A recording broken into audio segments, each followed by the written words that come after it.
اور کمال محبت کے ساتھ اس کی سراسر بھلائی مقصود ہوتی ہے، اور باپ وہ وصیت اپنے بیٹے کو کرتا ہے، اور یہاں وصیت کرنے سے قبل کتنے پیار بھرے انداز میں، یا بنیا، اے میرے پیارے بیٹے، احفظ انی اربعن و اربعن، میں تمہیں 4 چیزیں بیان کرتا ہوں اور 4 چیزیں اس کے ساتھ جڑی ہوئی ہیں، تو یہ 8 چیزیں تم یاد کر لو۔ لا یضرک ما عملت معہن، اگر یہ تیرے عمل کا حصہ بن جائیں تمہیں زندگی میں کبھی نقصان نہیں ہوگا، زندگی میں تم شر سے بچے رہو گے، برائی سے بچے رہو گے، نقصان سے بچے رہو گے، تمہارا باطن تمہارا ظاہر اچھا رہے گا اگر ان 4 چیزوں کو 4 چیزوں کے ساتھ جوڑ کر کے اپنے عمل کا حصہ بنا لو۔ فرمایا ان اغنى الغناء العقل، سب سے بڑا غنا، سب سے بڑی دولت مندی، سب سے بڑی ثروت عقل ہے۔ اگر کسی کو عقل کا رزق دیا گیا ہے تو وہ سب سے بڑا دولت مند ہے۔ اگر اس کے پاس مال و متاع بہت سارے ہیں لیکن بے وقوف ہے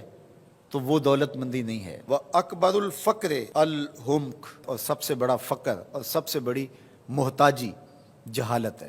سب سے بڑی دولت مندی عقل ہے، اور سب سے بڑی غربت، سب سے بڑی غریبی اور سب سے بڑا فقر اور محتاجی بے وقوفی ہے۔ وَأَوْحَشَ الْوَحْشَةُ الْعُجْبُ، اور سب سے بڑی وحشت تنہائی عجب ہے، خود پسندی ہے، اپنے آپ کو دیکھنا کہ میں بہت کچھ ہوں۔ جو شخص اپنے آپ کو دیکھتا رہتا ہے اور وقت اپنے آپ کو ہی لوگوں کے سامنے پیش کرتا رہتا ہے بنا سنوار کے، وہ تنہا ہو جاتا ہے۔ لوگ اس کی ان خوبیوں کا بھی انکار کر دیتے ہیں جو خوبیاں واقعتاً اس کے اندر موجود ہوتی ہیں۔ اگر پاؤ ہے تو اپنے آپ کو سیر نہ بتاؤ، لوگ پاؤ کا بھی انکار کر دیں گے۔ تو جو جس حالت میں ہو وہی حالت لوگوں کے سامنے ہونی چاہیے، بلکہ اس سے اگر کم ہو۔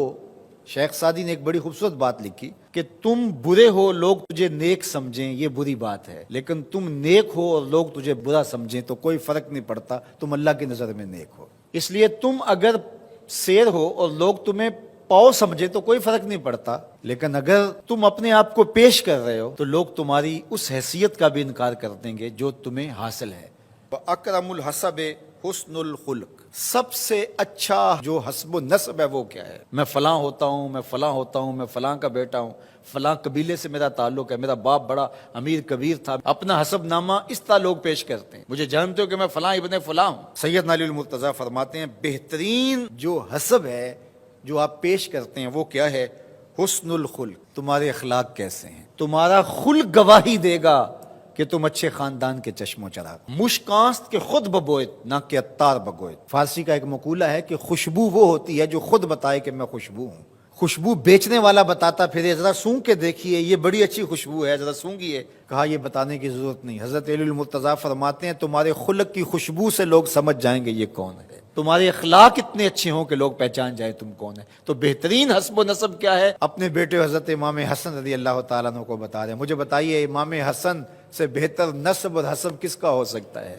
رسول اللہ کی بیٹی کے بیٹے، امام الاولیاء کے فرزند ہیں، رسول اللہ کے نواسے ہیں، بنو ہاشم کے چشم و چراغ ہیں۔ تو انہیں یہ نہیں کہا کہ تم یہ بتاتے پھرنا، بلکہ کہا کہ تمہارا خلق گواہی دے کہ میں محمد کا نواسا ہوں، تمہارے اخلاق گواہی دے کہ میں نے فاطمہ کا دودھ پیا ہے، تمہارا کردار گواہی دے، تمہاری شجاعت گواہی دے کہ تم علی کے فرزند ارجمند ہو۔ اللہ اکبر۔ پھر حضرت علی المرتضیٰ رضی اللہ تعالیٰ عنہ ان چیزوں کو بیان کرنے کے بعد فرماتے ہیں یا بنیا، اے میرے بیٹے، ایاک والمصادقہ الاحمق، بے وقوف شخص کی دوستی سے ہمیشہ بچنا۔ فإنہ یرید ان ینفعک فیضرک، وہ دل سے چاہے کہ تمہیں نفع پہنچائے لیکن اپنی جہالت کی وجہ سے، اپنی بے وقوفی کی وجہ سے تمہیں نفع نہیں پہنچا سکے گا، تمہیں نقصان پہنچا دے گا۔ کہا جاتا ہے کہ بے وقوف دوست سے دانا دشمن اچھا ہے، تو وہ اسی قول کا مفہوم ہے۔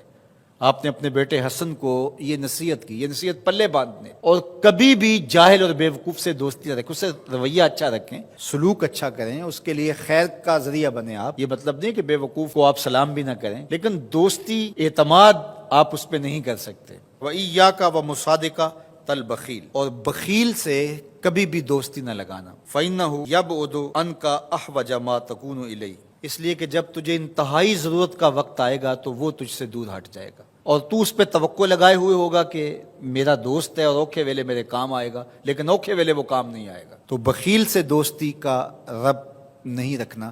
وَإِيَّاكَ وَمُصَادَقَةَ الْفَاجِرِ، بدکار شخص سے کبھی دوستی نہ رکھ، برے شخص سے کبھی دوستی کا رشتہ نہ جوڑنا۔ فَإِنَّهُ يَبِيعُكَ بِالطَّافَةِ، جو فاسق و فاجر ہے، برا شخص ہے، بدکار ہے، اس سے دوستی نہ رکھنا، اس لیے کہ وہ بہت تھوڑی قیمت میں تجھے بیچ دے گا۔ اور آخری بات، وَإِيَّاكَ وَمُصَادَقَةَ الْكَذَّابِ، جھوٹے آدمیوں سے کبھی دوست نہیں رکھنا۔ فَإِنَّهُ كَالسَّرَابِ يُقَرِّبُ عَلَيْكَ الْبَعِيدَ وَيُبْعِدُ عَلَيْكَ الْقَرِيبَ، وہ بعید کو تجھے قریب دکھائے گا، قریب کو تجھے بعید دکھائے گا۔ جو چیز قریب ہوتی ہے، جو سراب ہوتا ہے تو دور سے پانی دکھائی دیتا ہے، لیکن جب قریب جا کے دیکھتے ہیں تو سراب ہوتا ہے، پانی نہیں ہوتا۔ تو کہا وہ بھی سراب کی طرح ہوتا ہے، کذاب، جھوٹ بولنے والا، جو تجھے وہ نقشہ کھینچے گا جو ہوگا نہیں، تجھے وہ چیزیں بتائے گا جو نفس العمل میں نہیں ہوں گی، اور تو ایک مغالطے میں مارا جائے گا۔ یہ ہے حضرت سیدنا علی المرتضیٰ رضی اللہ تعالی عنہ کے وہ اقوال نور، جن کی گہرائی، گیرائی اور حکمت سے بھرے ہوئے یہ کلمات سے پھوٹتے ہوئے اجالے ہماری زندگی کو ایک اسلوب دیتے ہیں۔